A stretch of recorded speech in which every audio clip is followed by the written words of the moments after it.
acuerdo. Buenos días, compañeros. Somos el equipo número 3. Nos corresponde presentarles el tema de recién nacido sano. En pantalla pueden ver a todos los integrantes del equipo. La siguiente, por favor. Para poder explicar el tema, tenemos un orden, que son los subtemas que vamos a ir abarcando conforme avance la sesión. Y en primer lugar tenemos el subtema correspondiente al embarazo, del cual nos va a hablar nuestro compañero Alberto.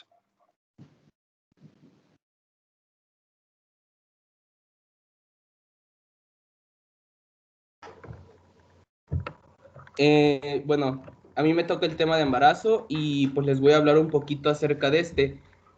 Siguiente, por favor. Ok, bueno, como ya lo sabemos, el embarazo humano, la OMS lo clasifica como pues un embarazo completo que dura 40 semanas y también te menciona que este puede durar entre 37 y al menos 42 para que sea como tal un embarazo completo. Les quería hablar un poquito acerca de la fisiología del embarazo, pero creo que eso es un poquito más acerca de ginecología y obstetricia, así que pues me voy a saltar más acerca, pues hablando de las enfermedades perinatales. Siguiente, compañero. Ok, bueno, como sabemos, antes de tener un embarazo se tiene que planear ¿no? Porque un bebé debe de tener ciertos cuidados que pues no tenemos nosotros idea de cuáles son. Entonces, bueno, leí un artículo que solo la mitad de los embarazos en España son planificados. Pues obviamente creo que no encontré datos acerca de México, pero no se aleja un poquito a la realidad de lo que vivimos nosotros. Como sabemos, somos de los países con mayor número de violaciones, con mayor número de feminicidios, y pues entre estos se encuentran los embarazos también no deseados. Entonces aquí también te menciona que solamente el 10% de las parejas planifican su embarazo y aparte de esto, tienen que acudir a consulta médica cada cierto tiempo. También se menciona que pues obviamente algunos de los tantos cuidados que debemos de tener al momento de estar planeando un embarazo son una dieta. Pues la dieta obviamente es en cualquier persona, estés embarazada o no estés embarazada, pero también hay ciertos cuidados que debemos de tener, así como se les menciona que las mujeres deben consumir ácido fólico y yodo pues para evitar teratogenias en el feto o en el producto. Siguiente, por favor. También se menciona pues obviamente el control de peso, ¿sí? ¿Puedo participar en algo que pasó atrás? Sí, claro, a ver. Bueno, le voy a regresar. Bueno, sí, ¿Pero quién eres? ¿Selene Pimentel? A ver, Pimentel. Con respecto a lo del ácido fólico, se recomienda que se consuman una presentación de 0.4 miligramos al menos durante 3 meses antes de que se planee el embarazo. Sin embargo, esto en México pues no es común, porque pues... Es que es, como dice su compañero, la mayoría de nosotros, o sea, en realidad, pues no fuimos planeados. Y uno que otro, pues sí, ¿no? Que la pareja se pone de acuerdo, ay, vamos a intentar tener un bebé, ¿no?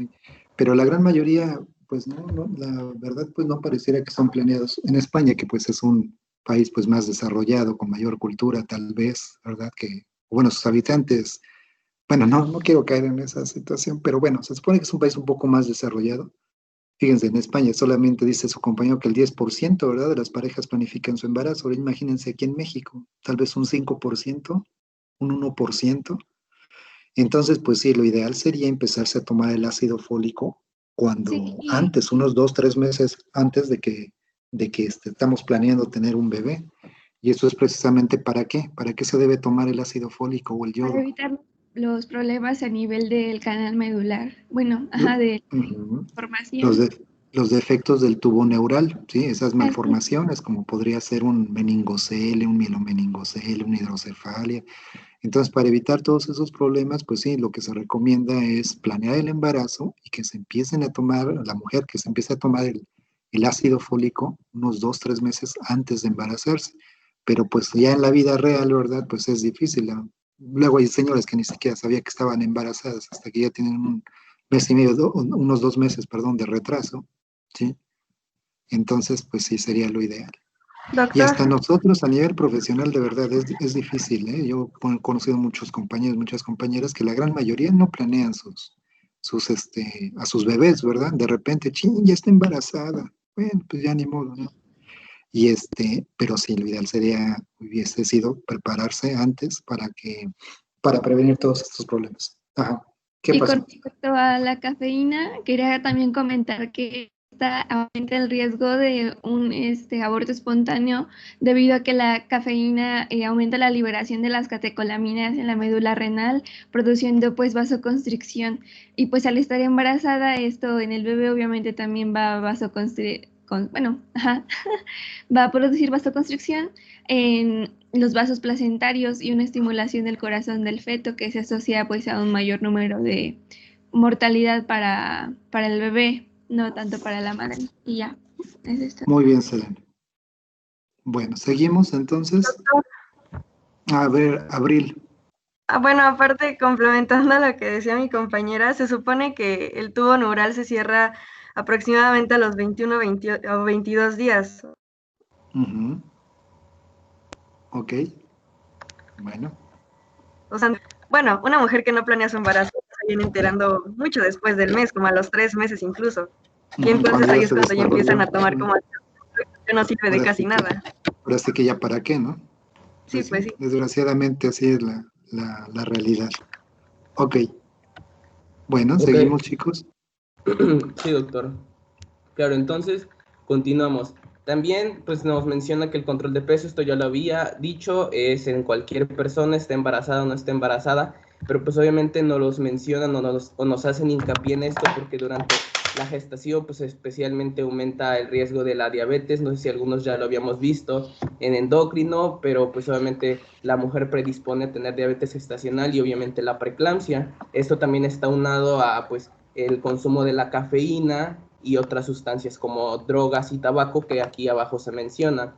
También pues el ejercicio físico es fundamental para eso, porque como sabemos la mujer está subiendo de peso considerablemente, también su metabolismo cambia, o sea, fisiológicamente la mujer es otra persona, ¿no? Entonces, pues obviamente tenemos que cambiar todos los hábitos de la misma.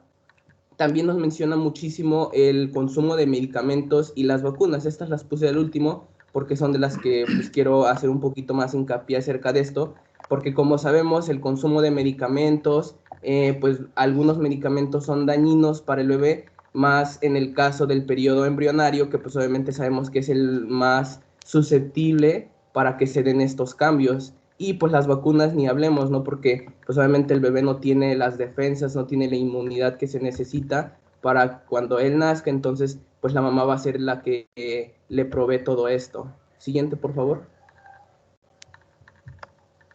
Bueno, ahorita vamos a hablar de las infecciones perinatales. Como ya sabemos, las infecciones perinatales son las infecciones que pues ocurren en el embarazo, pero solamente se manifiestan pues posterior a cuando el bebé ya nació. Pues las infecciones se transmiten del embrión al feto, por obviamente pues la placenta, por el cuello uterino, al líquido amniótico y pues obviamente estas pueden ser por bacterias o por parásitos o por infecciones de otra índole. Siguiente, por favor.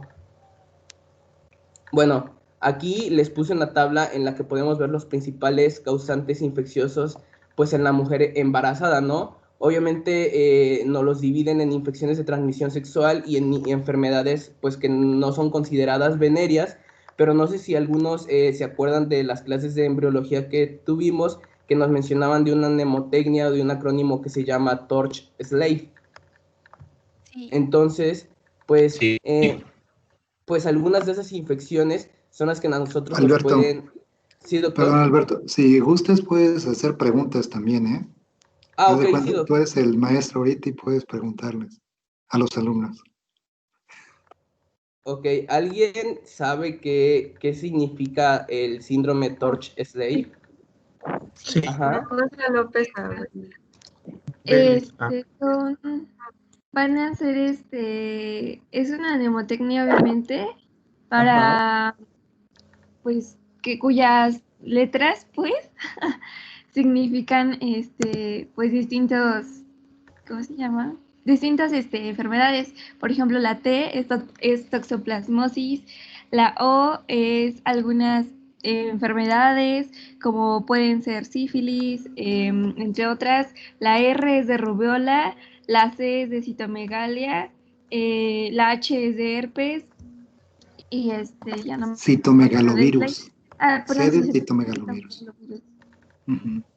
Y Slave, pues ya no me acuerdo. Yo sí me acuerdo. Ajá, Bueno, es Mendoza López Abril. sí, La S es de Streptococcus agalacti, la ajá, L se supone que es de Listeria, de Listeria monocytogenes. La A es bueno, está en inglés, es AIDS, pero es de SIDA. ajá. La V es de virus de Epstein-Barr, y ya. Es Ok, VE, virus de Epstein-Barr, y ya. ok, Y la bueno, Z creo que de Torch, que creo que, no, bueno, no la escuché, era de Zika. ok. Sí, bueno, como ya lo escucharon, pues las compañeras dijeron algunas de las tantas enfermedades que podemos tener y esas solamente, pues obviamente son por enfermedades, bacterianas y algunas también te mencionan por virus, pero como se pueden dar cuenta aquí en la tablita hay muchísimas más enfermedades, muchísimas más infecciones que pues la mamá le puede transmitir al bebé en el embarazo y esto por medio de dónde va a ser, pues puede ser por medio de infección de transmisión sexual, que es meramente pues tener relaciones sexuales o relaciones coitales cuando la mujer está embarazada, o pues obviamente por la placenta. Y como pues sabemos, la placenta es un órgano que tiene como pues el papel fundamental la comunicación entre la madre y el embrión o feto durante la gestación. Y pues en esta, o pues la placenta, va a ser el comunicador entre pues la mamá y entre el feto. Entonces, como sabemos, bueno, ¿alguien me puede decir las funciones de la placenta o cuáles cree que son las funciones de la placenta? Blanco González. Celis. Ajá, Ortiz. Blanco González. Bueno, Blanco pues González. principalmente la placenta es la encargada de producir, ahí se lleva a cabo el proceso de hematosis para oxigenar la sangre fetal y también sirve como reservorio de glucógeno, pues para nutrir al feto. Ok, ¿alguien Celis más? Sánchez. Ortiz. ¿Sí? Yo ¿Celis? sé, Celis Sánchez, yo tengo entendido que también es fuente clave de hormonas esteroideas para evitar un embarazo prematuro, o sea, y también le proporciona factores de crecimiento para un adecuado desarrollo. Ok. Bueno, como ya lo mencionaron dos compañeros, obviamente la placenta nos sirve básicamente para el intercambio de cualquier sustancia pues, esencial entre la mamá y el producto, ¿no? Obviamente, pues el intercambio va a ser gaseoso y es seguida por la absorción de nutrientes y la excreción de los productos de desecho. Como ya sabemos, pues obviamente la forma de las moléculas que se mueven va a ser diferente, va a haber diferentes tipos pues de transporte, pero pues lo que nos importa es lo que se transporta, ¿no? Que son los nutrientes. Estos pues obviamente va a ser la glucosa, los aminoácidos, los ácidos grasos, etcétera, etcétera. Electrolitos como sodio, potasio, las hormonas tiroideas que contribuyen pues vaya más que nada al desarrollo del sistema nervioso central del bebé, que ya lo había mencionado, que es durante el primer trimestre, así como las hormonas esteroideas, que pues obviamente también van a ayudar al crecimiento del mismo. También se menciona que pues obviamente las hormonas proteicas no logran pasar tan fácil, pero eso no nos interesa. Los anticuerpos también son los que pasan la barrera placentaria, los productos de desecho como la urea, la bilirrubina, el ácido úrico, etcétera, y lo que nos interesa, que son los fármacos, drogas y sustancias tóxicas, así como los agentes infecciosos. Pues obviamente de los fármacos, las drogas y sustancias, la mayoría atraviesan fácilmente la membrana placentaria por difusión simple. Esto significa que ni siquiera necesitan energía, pero su capacidad de transporte va a depender principalmente por la naturaleza química. Esto pues no importa, simplemente lo que les quiero decir es que pues los fármacos, las drogas y las sustancias tóxicas van a afectar al embrión. ¿Le puedes pasar? Pues obviamente no sé si se acuerden que tenemos medicamentos que están como categorizados para el embarazo. ¿Alguien se acuerda de la categorización? Armando Weber. Ajá. ¿Armando? ¿Sí? ¿Sí, Armando? Ajá, sí, me acuerdo que se clasificaban en A, B, C, T y X. Ajá, ok. ¿Nos Y podrías según la... mencionar? Ajá. Ajá, Recuerdo que sí. la A, por ejemplo, eran medicamentos que ya se habían probado en muchas mujeres embarazadas y que no habían dado respuestas teratogénicas o de interrupción del embarazo. La B Ok, se habían probado, pero en pocas. Tampoco habían dado resultados negativos, pero eran pocos las pruebas, entonces había cierto riesgo. ok. La C ya daban, ya como tal, se había probado que son teratogénicas y Ujú. pueden inducir el embarazo. A ver, y la D y la X ya no recuerdo bien. Solo recuerdo que la X sí como tal estaba comprobado al 100 que era nocivo para el embarazo. Ok. Eh, ¿Alguien quiere decir de la D? Yo, Morales Yo Castillo. Yo, Jiménez Hernández. ¿Mora? de la Morales tablita Castillo. de Gamida. ¿Mora? Morales Castillo. Ajá, Morales, perdón. Ajá, bueno, de la D, la que faltó, esa sí se demostró que tiene riesgo fetal. Ok, sí, como ya lo habían escuchado, son 5 categorías, de la A a la D y luego la X. Pues obviamente la categoría A son mediciones beneficiosas para el embarazo, entre ellos pues pone el ácido fólico y el yodo, como sabemos, esto ya se los había mencionado, que son esenciales, bueno, gracias, que son esenciales para, pues, para el bebé. El número B, pues aquí te dice que no hay riesgo para el feto, no existen estudios adecuados para embarazadas, esto pues se quiere traducir a que es un mínimo riesgo, ¿no? Aquí nos pone el paracetamol, la metoclopramida, que obviamente todos sabemos que el paracetamol tiene efectos secundarios a nivel gastrointestinal, a nivel del sistema de coagulación, entonces pues obviamente eso daña a cualquier persona que lo tome a mediano o largo plazo, entonces ahora imagínense si tiene pues un bebé al que le está compartiendo todo. Bueno, la C es que existen efectos secundarios en fetos, pero animales. No hay estudios apropiados para humanos, por lo que se les conocen obviamente los riesgos. Entonces, pues a estos la medicación solamente es válida cuando pues el problema de salud se lo requiere, cuando el médico te dice, no, pues vas a tomar esto y pues para eso son. El D es que hay pruebas que verifican que hay un riesgo para el bebé, entonces aquí se pueden utilizar solamente para problemas muy específicos y pues obviamente no te debes de automedicar en cualquiera de los casos. Y la X es que está comprobado que se producen anormalidades para el bebé y para prescribirlo se deben de prevalecer los factores de riesgo sobre los beneficios. Entonces esto también es algo que nosotros debemos de tomar mucho en cuenta cuando tengamos a un embarazado, cuando una embarazada vaya a su cita de exploración obstétrica con pues, cualquier médico general. Entonces nos va a preguntar a lo mejor que nosotros le debemos de preguntar qué medicamentos está tomando, si es diabética, si es hipertensa, para que con base a eso nosotros le hagamos un control adecuado del mismo, porque como ya lo había mencionado el doctor, la mayoría de las personas, es más, nosotros prácticamente no fuimos planeados para nacer, entonces, pues obviamente cuando tú eres planeado, tú dices, no, pues yo tengo tantas comorbilidades, tengo que cuidarme en estos casos y pues obviamente cuando tú te embarazas y es un embarazo pues no deseado, entre comillas, es cuando debes de checar esto. Por eso es que en la consulta de atención prenatal se aconseja que sea una consulta por mes, o sea, del 1 al primer mes, que sea una al mes, cada 2 semanas del 7º al 8º mes y cada semana al 9º mes para que pues el médico te esté checando eso, estés controlando cómo va tu embarazo y pues sea un embarazo pues satisfactorio, vaya. La siguiente, creo que, bueno, esto es un poquito más de lo mismo, todos los medicamentos están contraindicados y o causan daño fetal durante el embarazo, pues obviamente todos no, por eso ya les mostré la tablita. Pues obviamente hay algunos medicamentos que sí te pueden causar diferentes efectos secundarios, como cualquier medicamento, pero pues para esto tienes que ir a consultar a tu médico.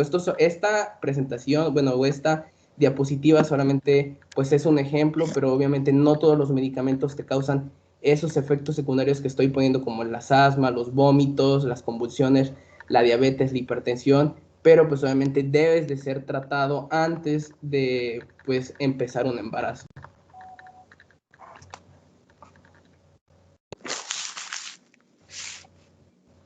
Bueno, ahora vamos a ver la clasificación del recién nacido. Este se puede clasificar según 4 formas: la edad gestacional, el peso al nacer, el peso para la edad gestacional y según la clasificación de Clifford. La siguiente, por favor. Bueno, según la edad gestacional, esta la vamos a poder determinar en cuanto al primer día del último periodo menstrual, según el test de Usher, según el test de Capurro, por la evaluación de Dubowitz-Ballard o por un ultrasonido, que son los que vamos a ver después. Y vamos a tener 3 tipos de recién nacido. En los recién nacido pretérmino, que van a ir de las 28 semanas a menos de las 37 semanas de gestación. El recién nacido a término, que va a ser de las 37 semanas a las 41 semanas de gestación, y el recién nacido postérmino, que va a ir de las 42 semanas o más de la gestación. La siguiente, por favor. Bueno, según el peso al nacer, vamos a clasificarlo en 3 tipos. Adecuado para la edad gestacional, que va a ir entre el percentil 10 al 90. Pequeños para la edad gestacional, que van a ser aquellos que van a ser menor, van a estar por debajo del percentil 10. Y grandes para la edad gestacional. ¿Sí? Disculpa, es que vi que pusieron una pregunta en el chat que, bueno, Blanco dice que, no sé si le están viendo. Sí, ya lo vi. Bueno, dice, disculpe, en cuanto al consumo de AINES, ¿qué tan probable es que se produzca un cierre del conducto arterioso? Y si ocurriera, ¿qué tiempo debería ser consumido por la madre para que sucediera? Bueno, no me la preguntaste a mí, pero había leído un poquito acerca de eso y también le quería preguntar al doctor, porque no sé si se acuerden que no todo, que pues obviamente los AINES tienen diferentes características, ¿no? Entre ellas hay algunos que tienen pues la característica de que cierran el conducto arterioso, que pues el conducto arterioso no es otra cosa más que pues, ¿cómo se podría decir? Pues el vestigio que dejó ahí de la comunicación interauricular, ¿no?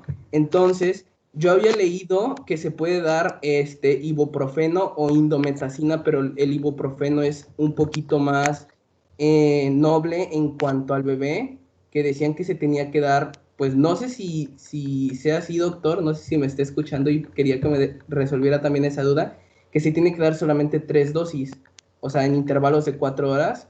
Primero va a ser de 10 miligramos, después de 5 miligramos y después de 5 miligramos esas 24, o sea, serían 3 días y ya con eso se cierra el conducto arterioso. No sé si sea lo correcto, doctor. Ok. A ver, primero, Blanco, ¿qué es el conducto arterioso? El conducto arterioso es una comunicación de la aorta con la arteria pulmonar y es un vestigio ya que... ¿Puedo explicar eso? Sí, de la aorta con la arteria pulmonar. Sí, bueno, es que normalmente en la circulación fetal pues hay una mayor resistencia en los vasos pulmonares. Entonces este conducto permite como que se desvíe esa sangre que eyecta el ventrículo derecho hacia la aorta. Entonces como que no pasa tanta sangre hacia los pulmones para que haya hematosis. Posteriormente, bueno, yo sé que cuando se nace se tiende a cerrar el conducto arterioso, pero principalmente se mantiene abierto por la presencia de prostaglandina C y por la mayor resistencia de la circulación fetal. Y por eso quería preguntar, si se inhibiera la producción de la prostaglandina E2 con el ibupro, con la indometacina, ¿qué cantidad necesitamos nosotros para que sucediera eso? Bueno, entonces mira, más o menos tienes la idea de qué es el conducto arterioso. Entonces miren, eso lo vamos a ver en el siguiente tema, en reanimación neonatal, que siempre les pido una imagen de la circulación fetal. Entonces miren, en la circulación fetal se supone que los pulmones, o sea, imagínense un feto, ¿verdad? Los pulmones sirven pues obviamente para que se lleve a cabo la hematosis, ¿verdad? Para que haya un intercambio de gases entre oxígeno y dióxido de carbono, ¿verdad? El dióxido de carbono sale del cuerpo y el oxígeno entra al cuerpo, en pocas palabras, ¿no? Entonces, durante la etapa fetal, los pulmones, el feto no los utiliza, ¿verdad? Los pulmones están, como quien dice, desinflados, no digo colapsados, están cerrados, están desinflados, pues. Están llenos todavía de líquido, ¿verdad? Por eso digo que no están colapsados completamente. Y los vasos sanguíneos, ¿cómo están, Blanco? Los vasos sanguíneos pulmonares del feto. Están constreñidos. están contraídos, están cerrados, ¿verdad? Entonces, una parte de bueno, ¿dónde se lleva a cabo el intercambio de oxígeno y de dióxido de carbono en la circulación fetal? A nivel placentario. La placenta es quien proporciona el oxígeno, ¿verdad? Y bueno, entonces ese oxígeno que entra a través de la circulación placentaria llega finalmente, se mezcla, pues, no llega completamente ese oxígeno a la parte derecha del corazón del feto, porque también se mezcla con sangre desoxigenada. O sea, finalmente de la parte derecha del corazón, en la aurícula derecha, a través de la vena cava superior y vena cava inferior, llega sangre oxigenada proveniente de la placenta, pero también llega sangre desoxigenada proveniente de la circulación de la vena cava inferior y de la vena cava superior. Esa sangre que está del lado derecho del corazón, o sea, en la aurícula derecha del corazón, tiene que pasarse del lado izquierdo, ¿verdad? Tiene que llegar al ventrículo izquierdo finalmente, para que del ventrículo izquierdo salga esa sangre parcialmente oxigenada, podríamos llamarle, salga parcialmente oxigenada y se vaya a todo el organismo. Entonces, ¿cómo va a pasar, Blanco, la sangre que está parcialmente oxigenada en la aurícula derecha, cómo va a pasar al ventrículo izquierdo? A través del agujero oval, que es, bueno, una comunicación entre las dos aurículas, entre la derecha a la izquierda. Entonces, parte va a pasar del lado derecho al lado izquierdo. Ese es un cortocircuito de derecha a izquierda, el foramen oval. Y otra parte de esa sangre, ¿cómo se pasa del lado izquierdo? A la Porque circulación. bueno, supongamos que la sangre que está en la aurícula derecha, que están entendiendo todos, ¿verdad? Una parte va a pasar a la aurícula izquierda a través del foramen oval. Y otra parte de esa sangre que está parcialmente oxigenada en la aurícula derecha va a pasar al ventrículo derecho. ¿Y del ventrículo derecho hacia dónde se va?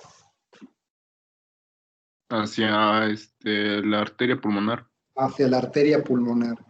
Pero al llegar a la arteria pulmonar resulta que la arteria pulmonar, todo lo que está delante de la arteria pulmonar, está cerrado. ¿Sí o no? Sí. Están contraídos los vasos, ¿verdad? Pulmonares. Hay una hipertensión pulmonar. Entonces, esa sangre, esa poca sangre que llegó a pasar a la aurícula, a la arteria pulmonar, se tiene que pasar del lado izquierdo a través de ¿quién?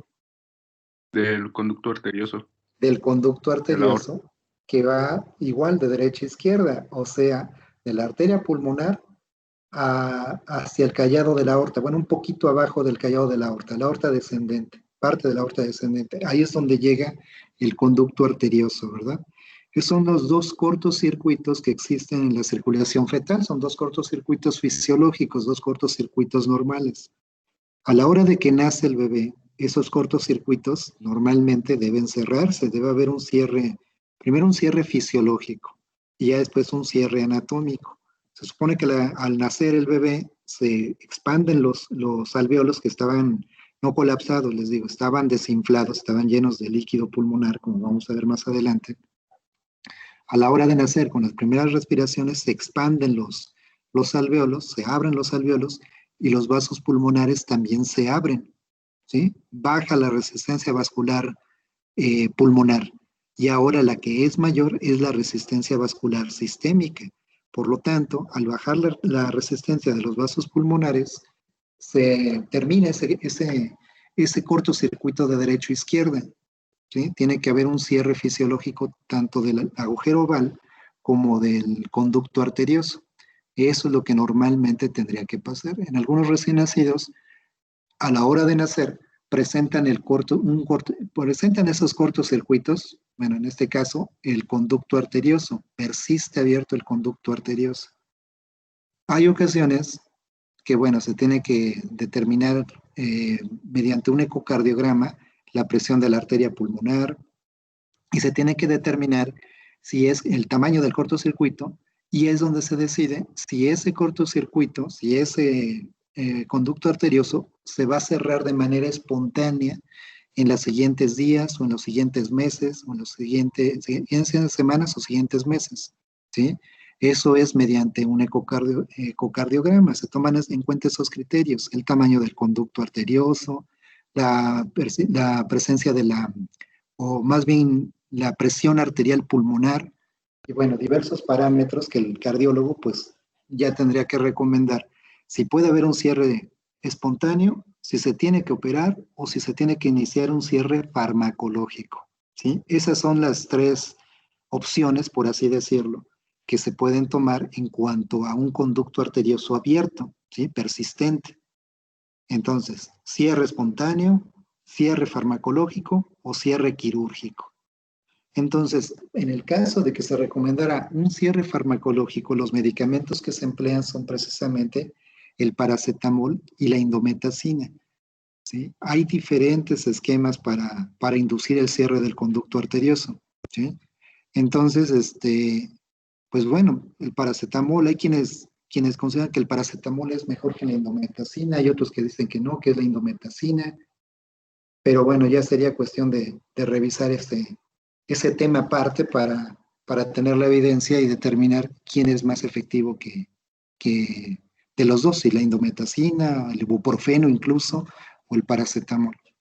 ¿Sí? Doctor, para Entonces siento que pues esto no viene tanto al caso, ¿verdad? Pero bueno, pues no sé si te haya quedado clara tu duda, ¿no?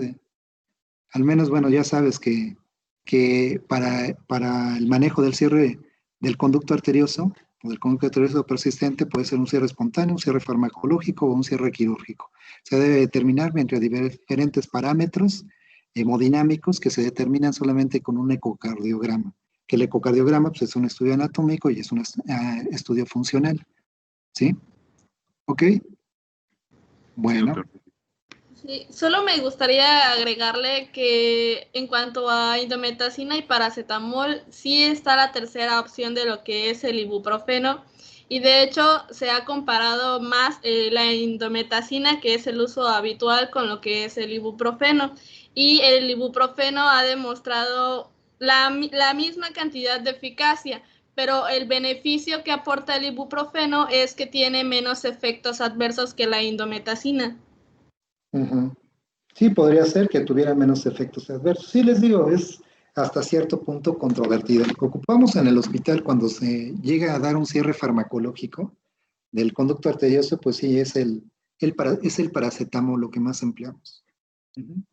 Y precisamente por los efectos secundarios que también pudieran dar otros AINES, ¿verdad? Otros fármacos. ¿Ok? ¿Algo más? Que insisto, como que no viene mucho al caso, ¿verdad? Más bien parece como un torito, pero bueno. Seguimos entonces, Rigel, con la clasificación de recién nacidos. Ok, entonces continuamos. Bueno, y ya, los grandes para la edad gestacional van a ser aquellos que se encuentren por encima del percentil 90. Igualmente, se dice que tiene bajo peso cuando es menor a 2.500 gramos al nacer, muy bajo peso cuando tiene menos de 1.500 gramos, extremado bajo peso cuando tiene menos de 1.000 gramos y diminuto microneonato cuando tiene menos de 700 gramos. Igualmente, cuando es macrosómico es que tiene un peso mayor a 3.850 gramos. Oye, eso que estás mencionando no se ve en la diapositiva. Ah, no, es que eso no lo puse. Ah, ok. Sí. ¿En la siguiente? Bueno, según el peso para la edad gestacional también se divide en tres, que es adecuado para la edad gestacional, que se encuentra en los percentiles entre 10 y 90. Recuerden que el percentil adecuado o perfecto, el idóneo, es el percentil 50. Grandes para la edad gestacional es el percentil superior a 90 y pues pequeños para la edad gestacional es inferior al percentil 10. Esto pues lo vamos a ver en las gráficas que ya nos presentó el doctor las clases pasadas.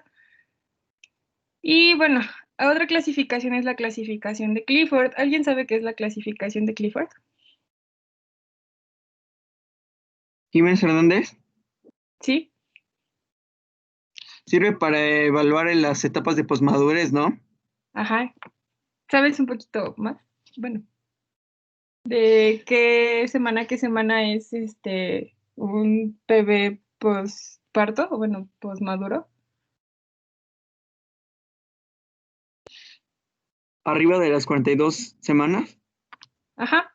Sí, la OMS dice que es 14 días después de la fecha probable o mayor a 42 semanas.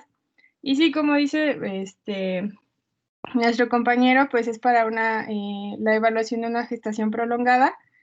Y bueno, tenemos 3 etapas. La etapa 1 es cuando el recién nacido tiene aspecto desnutrido y se presenta una talla larga y bajo peso. Va a tener actitud alerta y ojos abiertos. La piel se encuentra arrugada con descamación y pues tiene un fácil desprendimiento. Tiene cabello largo y uñas largas y también la piel está blanquecina y no hay coloración de meconio. ¿Alguien sabe qué es el meconio? Sí. Es como Galicia González. ¿Perdón? Galicia González. Sí, Galicia. Es como un tipo de grasita que cubre al bebé de color blanquecino y lo recubre por prácticamente todo el cuerpo, y tenía entendido que es como un almacén lipídico que tenía dentro de la madre. Qué bueno que haces ese comentario, Luis. Eso es vermis gaseoso, no es meconio, porque preguntaste que era meconio, ¿verdad, Yamel? Sí. Entonces, para que no se vayan a quedar, para que no se vayan a quedar con esa idea, lo que acaba de mencionar su compañero de esa grasita blanco, ¿cómo se llama entonces? El vermix. Ese es el vermix. El meconio, ese no es meconio entonces, Galicia. Okay, entonces, a ver, alguien que sepa qué es el meconio. Romero Juárez Pérez. A ver, Romero Sánchez. Romero Juárez. Romero Juárez, perdón. Se supone que es la primera deposición de un bebé y que va a tener un color verdoso oscuro o llegar hasta negro, y pues se supone que está formado por células muertas y secreciones del estómago. A ver, ¿qué opinas, Yamel? Bueno, tú ya contestas. Ajá, sí, es eso. Es la primera deposición del excremento del recién nacido. Muy bien. Ajá, bueno, entonces la etapa 2 es todas las características de la etapa 1, más una disfunción placentaria no tan grave que puede ocasionar sufrimiento fetal. Ya está, la aparición del meconio y que causa una tinción en la piel, en las membranas placentarias y el cordón umbilical. Y la etapa 3 igual cambia, que la disfunción placentaria es más grave. El feto y la placenta ya tienen un color amarillento por la exposición prolongada al meconio, por pues todos los días que ha estado, que el bebé no ha nacido, obviamente. Yamel, ¿y qué utilidad tendría? ¿Qué utilidad piensas que tendría esta clasificación de Clifford? Pues ahora sí que ya en la práctica médica. ¿Para qué nos va a servir? ¿Para qué podría servirnos? Pues... O a ver, ¿alguien más del equipo? ¿Alguien más del equipo? Sí, Romeo Arias. A ver, Romeo. El meconio es relevante o importante porque al estar el bebé o el feto en contacto con él, puede inhalar el meconio. Entonces esto va a obstruir la vía aérea y al momento de nacer va a generar complicaciones, y es importante evaluar que el bebé no curse por el síndrome de aspiración. Muy bien. O sea, esta clasificación podría relacionarse o podríamos asociarla con el síndrome de aspiración meconial. Así se llama esta enfermedad, síndrome de aspiración meconial, que es efectivamente a grandes rasgos lo que acaba de comentar su compañero Romeo, que es la aspiración o la entrada de este meconio o del líquido amniótico meconial a la vía aérea, ¿sí? Ahí puede meterse a la vía aérea. Si se va a la vía digestiva, pues bueno, no hay problema. Nada más se hace un lavado gástrico, se saca el meconio que está en el estómago, en la cámara gástrica, en el estómago, un lavado gástrico con una sonda y se acabó el problema. El problema sería cuando ese meconio se vaya a la vía respiratoria, porque pues ¿de qué manera lo sacamos? ¿Sí? No se puede hacer un lavado de la vía aérea en estos casos. En otros casos sí se pueden hacer lavados de vía aérea, pero en este caso no. Entonces, ese sería el problema. o esa es la posible utilidad. Si, por ejemplo, es un Clifford 1, pues es difícil que haya un síndrome de aspiración meconial. Tal vez haya meconio en el nacimiento, haya líquido amniótico meconial, pero la posibilidad de que haya síndrome de aspiración meconial es baja. A diferencia, por ejemplo, de una etapa 3, ¿verdad? ¿Sí? Donde ya hay mucha probabilidad de que el síndrome de aspiración meconial sí esté presente. Síndrome de aspiración meconial se puede manifestar de diferentes formas. Una dificultad respiratoria, puede causar una neumonitis química, el meconio, puede causar una obstrucción parcial, ¿sí? Con fenómeno de válvula, atrapamiento de aire, puede ocasionar una obstrucción completa, provocando una telectasia. Entonces el meconio pues tiene ahora sí que diferentes grados de presentación. Pero bueno, esa podríamos entonces a resumidas cuentas decir que podría ser la utilización o el empleo, la utilidad de la clasificación de Clifford, ¿no? Un factor de riesgo o una relación con síndrome de aspiración meconial, como comenta su compañero. ¿Algo más? A ver, estás levantando la mano, Selene Pimentel. Ay, ¿cómo la bajo? Ya. También se relaciona con lo que se conoce como el síndrome de postmadurez o también conocido como síndrome de Clifford, que igual como en base a esta clasificación va a ocasionar en el bebé un oligoamnios. Lo que aquí no sé si también con esto pueda ocasionar lo que son las bridas amnióticas, pero pues no sé, ¿Las qué, perdón? solamente las bridas amnióticas. No, eso ya sería otra cosa. Sí, esas bridas, ¿qué son las bridas amnióticas? A ver, para que sepan tus compañeros ahorita que trataste ese punto. Lo que se conoce como bridas amnióticas, también conocido como SBA, es un defecto congénito en el cual se pueden, por así decir, pegar las extremidades del bebé a lo que es el saco amniótico. A veces se llega a desprender o incluso se pueden llegar a cortar. Se pueden llegar hasta amputar miembros, ¿no? Perdón, pueden sí, nacer el niño sin un dedo, sin una mano, ¿no? Por las bridas amnióticas. O sea, son prolongaciones del apnios, ¿no? De la membrana, que pueden, pues ahora sí que enredarse, por así decirlo, en alguna parte anatómica del bebé y pueden amputarle. Pero no tiene nada que ver con esto. Bueno, solamente lo del oligoamnios y ya, del síndrome de Clifford. ¿Y qué es el oligoamnios? Es el líquido amniótico va a estar en un, ¿cómo podría decir? Van a haber menos de 200 mililitros en lo que es ahora sí, el saco amniótico. Bueno, hay menor cantidad de líquido amniótico. Sí. O sea, simplemente es eso. Bueno. Pero no, tampoco. O sea, esta clasificación de Clifford lo que toma en cuenta es el aspecto de grado de nutrición del bebé, toma en cuenta sus grados, sus signos o datos de posmadurez y la presencia de meconio. Si nada más hay meconio, pues ahora sí ¿cómo? O si ese meconio está de plano impregnado en el cordón. O sea, es lo único que toma en cuenta. O sea, el oligohidramios, esa es un problema obstétrico y esa es una indicación, en algunos casos, para interrumpir un embarazo por vía cesárea, ¿verdad? Bueno, es una indicación relativa, la toman los ginecólogos. Una indicación absoluta sería de plano el anidrapnios, ¿verdad? Que de plano no hubiera nada de líquido amniótico. El oligohidramios, pues sí tiene riesgo, ¿no? Se puede asociar con asfixia, con sufrimiento fetal, ¿verdad? Pero no, o sea, el Clifford no tiene ya nada que ver con eso, ¿sí? El oligohidramios fue el problema obstétrico por el que se decidió interrumpir el embarazo, ¿sí? Por vía cesárea. Sí, para que no se confundan, ¿eh? Bueno, ¿algo más? Bueno, seguimos entonces, Yamel.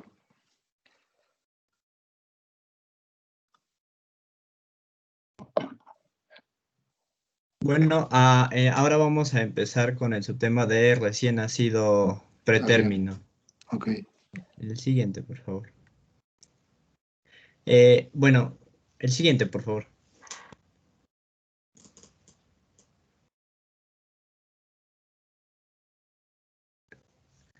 Bueno,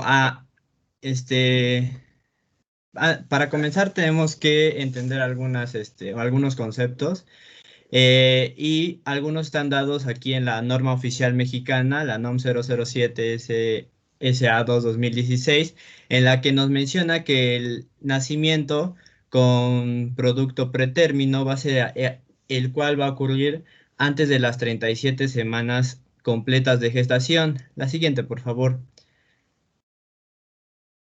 De igual manera, nos hace mención que el recién nacido pretérmino va a ser aquel cuya gestación ha sido de 22 a menos de 37 semanas, o por otra parte, el que pese menos de 2.500 gramos. El siguiente, por favor. Y finalmente también nos menciona de el recién nacido inmaduro, el cual va a ser el que sea de 22 semanas a 28 semanas de gestación, o que su peso al nacer sea de 500 a 1.000 gramos. La siguiente, por favor.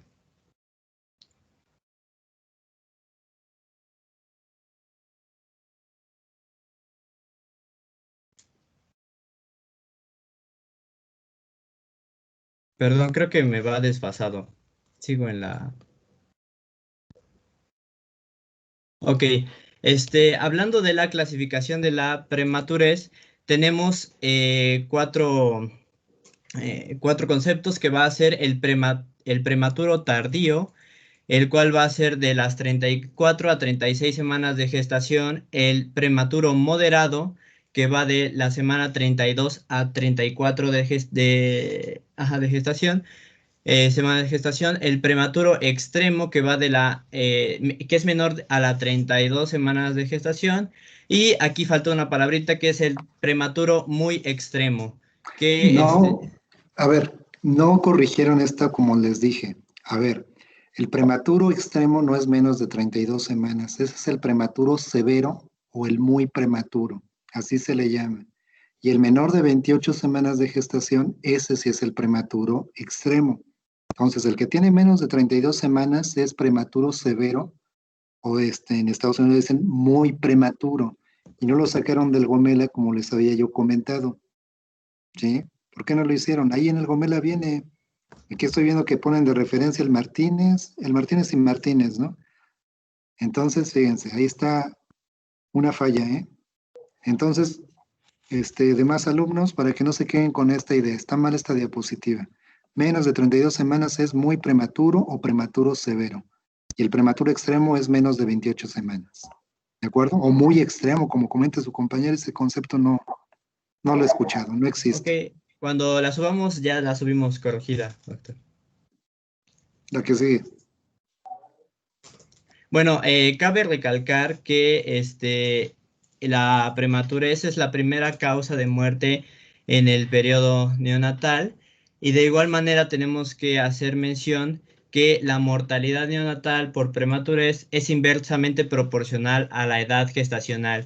Esto nos quiere decir que entre menos edad gestacional tenga el prematuro, más mortalidad neonatal puede presentar. La siguiente, por favor.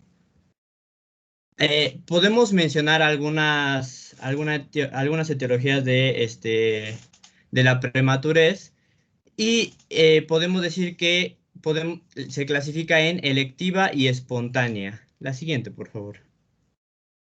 Entonces, dentro de la electiva, o también llamada gestación interrumpida, forma el 25% de los nacidos prematuros. Podemos dividirla en dos, las cuales van a ser las secundarias a complicaciones maternas, como sería, por ejemplo, una placenta previa, un desprendimiento o la misma preeclampsia. Y por otra parte tenemos factores fetales, que sería una restricción del crecimiento intrauterino y el sufrimiento fetal. La siguiente, por favor.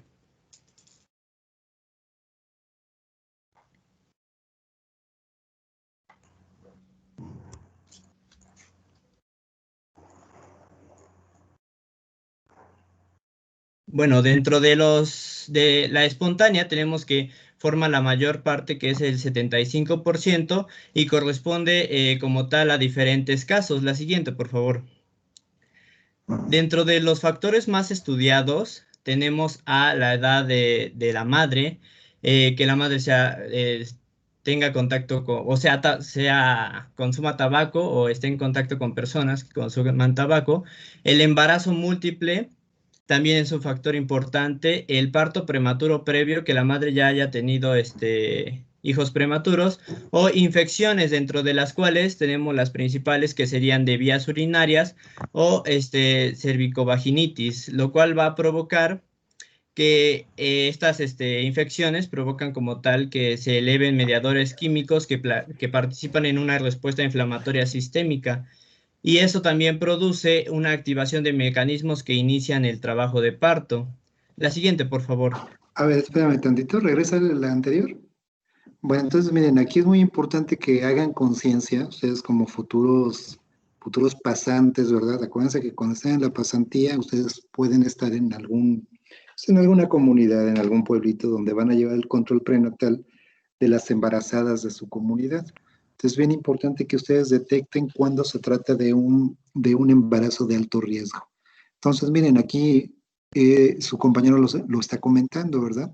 El tener una edad muy joven o una edad muy, muy grande, mayor de 35 años, ya se puede considerar como un factor de riesgo importante y puede catalogarse ya el embarazo como de alto riesgo.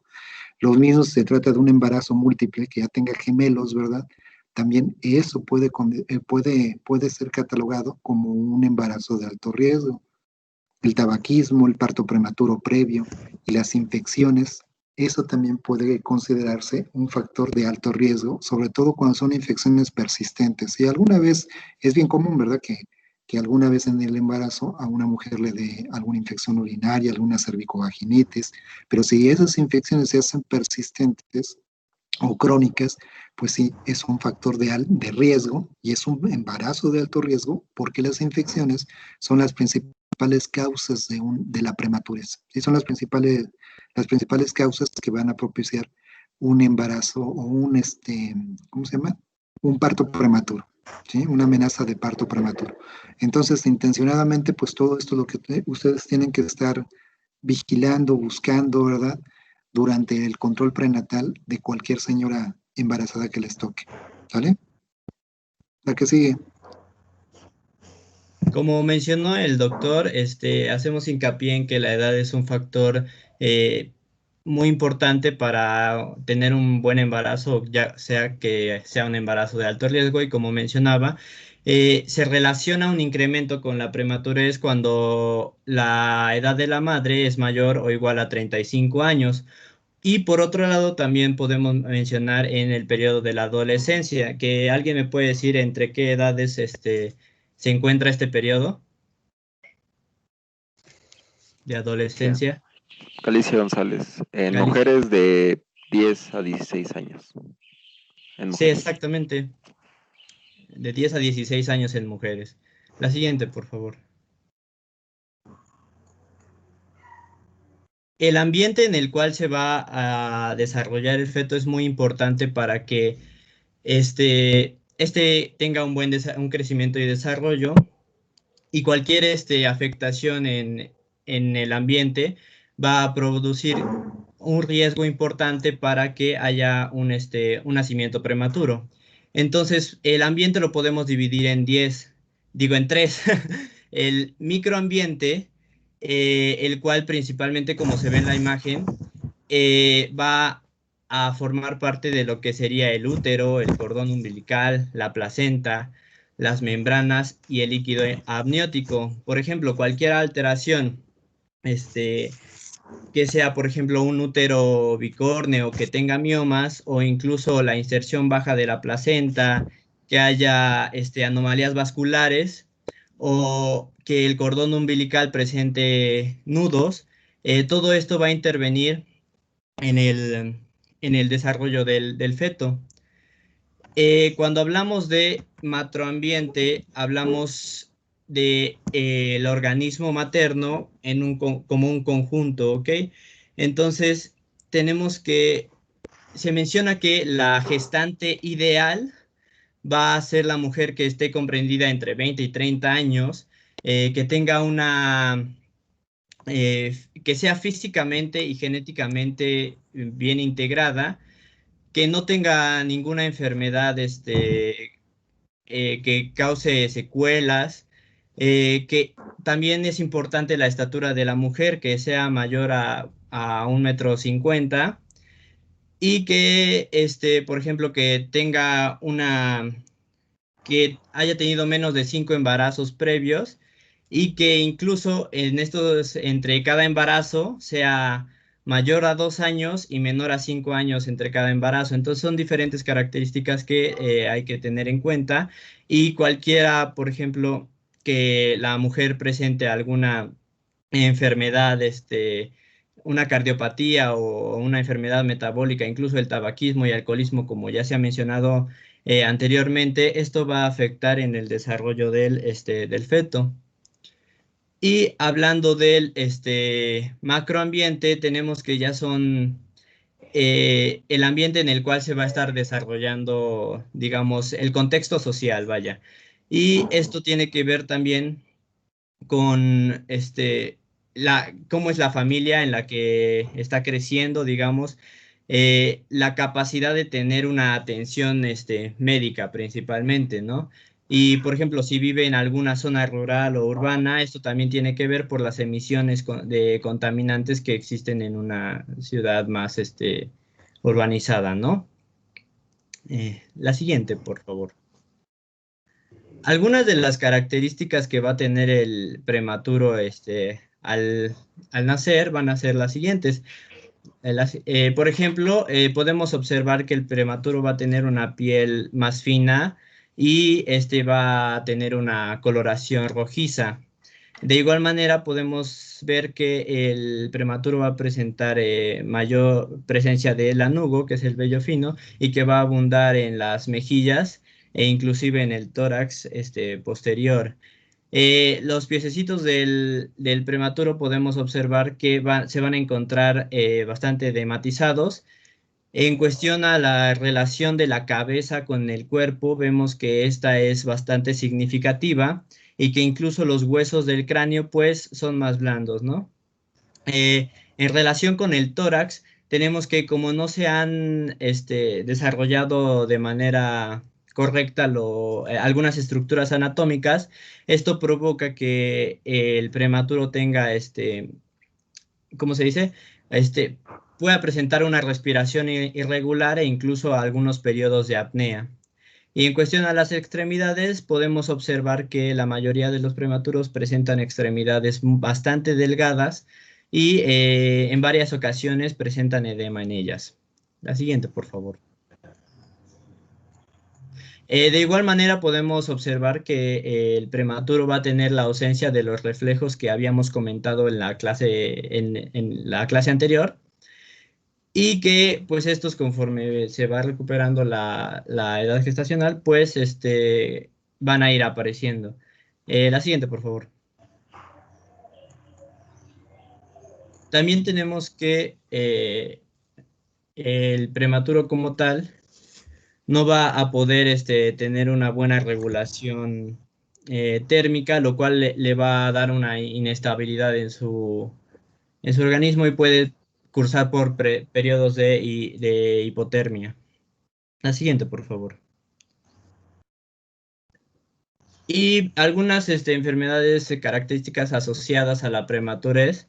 Tenemos que va a presentar síndrome de dificultad respiratoria neonatal, que como tal pues va a ser porque no va a haber ese desarrollo de la sustancia surfactante que pues esta permite, ¿no? Como tal, a que los alvéolos no colapsen, impide que los alvéolos no colapsen, y pues esta no va a estar desarrollada, ¿no?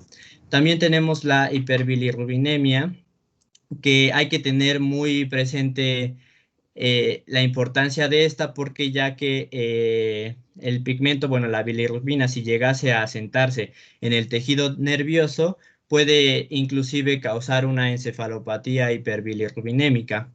Y por otra parte también tenemos a la policitemia, la cual va a ser como tal que aumente el hematocrito del bebé y que la sangre pues se vuelva, la física de la sangre se vuelva más viscosa. La siguiente, por favor.